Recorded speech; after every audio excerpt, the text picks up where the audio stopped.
Louisiana একদিন বলল, চলো সমুদ্রে যাব। কিন্তু সমুদ্রে যাওয়া আর হলো না। এর মধ্যেই সময় শেষ হয়ে গেল বেড়ানোর।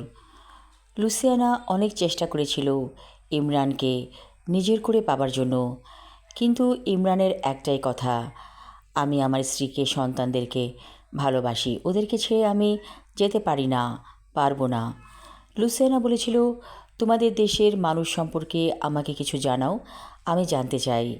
ইমরান বলেছিল অনেক কথা।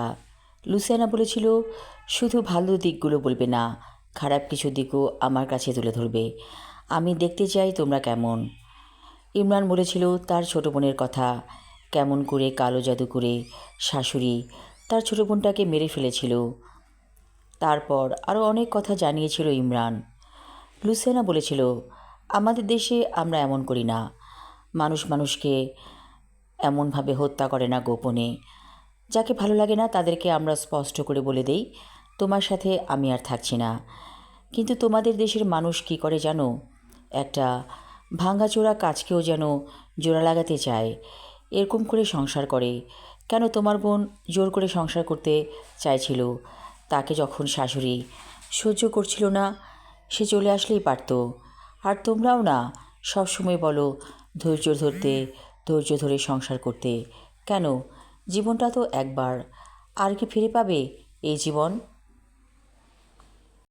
লুইসিয়ানা আরও বলেছিল, আমরা জীবনটাকে অনেক সুন্দরভাবে কাটাই, আমরা জানি একটাই জীবন, আর ফিরে আসবো না, তাই প্রত্যেকটা মুহূর্তকে আমরা মূল্য দেই। ইমরান লুইসিয়ানার কথাগুলোকে বিশ্বাস করেছিল। সে বলেছিল, আমি বুঝতে পারছি তোমরা সঠিক, কিন্তু তোমাদের কিছু ভুল নিয়ম আছে। লুইসিয়ানা বলেছিল, ভুল নিয়ম কোনটা? এই যে তোমরা সবার সাথে মিশো, বারবার বিয়ে করো। লুইসিয়ানা বলেছিল, এটাই আমাদের দেশের কালচার, এটাকে আমরা খারাপ বলি না। ভালো লাগে না, জোর করে থাকবো কেন? দুজনের মন যখন এক হবে, দুজন দুজনকে যখন আন্তরিকভাবে ভালোবাসবো, তখনই থাকবো, জোর করে কেন থাকবো? আচ্ছা ইমরান, তুমি বলো তো, তোমার স্ত্রীর কি দোষ নেই? ইমরান চোখ বন্ধ করে বলেছিল, ভেবে দেখি। তারপর দোষ খুঁজতে যে অনেক দোষ খুঁজে পেয়েছিল তার স্ত্রীর। তারপর ইমরান বলেছিল, দোষ আছে, কিন্তু দোষটাকে আমরা বড় করে দেখি না, আমরা দেখি শুধু গুণটা। লুইসিয়ানা বলেছিল, এখানেই তোমরা সঠিক না, দোষ আছে, গুণ আছে, সব কিছুই দেখবে, দাড়িপাল্লায় মাপবে। ইমরান বলেছিল, আমাদের সন্তানদের কথা আমরা ভাবি, যার কারণে কোনো বড় রকমের সিদ্ধান্ত নেই না। লুইসিয়ানা বলেছিল, সন্তান কি তোমাকে দেখবে? সেও তো একদিন তার মতো করে চলে যাবে, তাহলে নিজের জীবন নষ্ট করছো কেন?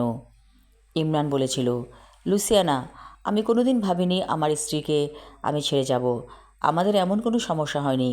তোমার সাথে জড়িত হবার পর থেকেই তুমি এই ধরনের কথাগুলো বারবার বলছো, আসলে তুমি বড় বেশি স্বার্থপর। লুইসিয়ানা তারপর ক্ষমা চেয়েছিল ইমরানের কাছে। চলে গিয়েছিল লুইসিয়ানা। মাঝে মাঝে ওর কথা বড্ড বেশি মনে পড়ে। ইমরান ভাবে, ওরে বোকা মেয়ে, তোরা ভালোবাসা খুঁজতে যাস বারবার, আর আমরা এক ভালোবাসাতেই জীবন পার করে দেই। আমার স্ত্রী আমাকে ভালোবাসে, প্রচণ্ড ভালোবাসে, আমি ওকে ছেড়ে কেমন করে যাব? আমি আমার সংসারের বটগাছ, ওদেরকে ছেড়ে আমি যেতে পারি না। আমার সন্তানেরা তাহলে কোথায় ছায়া পাবে?